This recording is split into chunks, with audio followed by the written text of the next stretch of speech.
Hello বন্ধুরা, কি খবর? সবাই কেমন আছেন? আজকে নতুন একটা রেসিপি নিয়ে হাজির হয়েছি, মুরগির কোরমা। অনেকগুলো মশলা একসাথে নিয়ে গুলে নিব।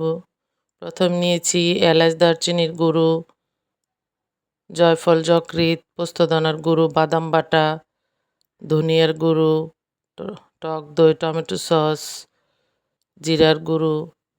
এই গুঁড়োগুলো একসাথে আমি গুলে নিব। কোরমার মশলাটা রেডি করে রাখবো।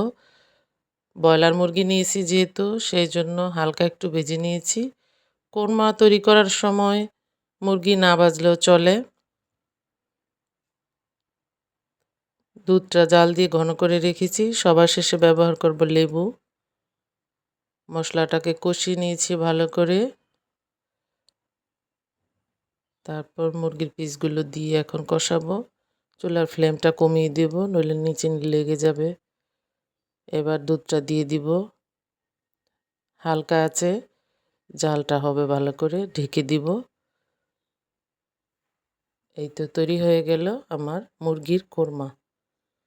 সবাই ভালো থাকবেন, আমার চ্যানেলটাকে সাবস্ক্রাইব করে দিবেন প্লিজ।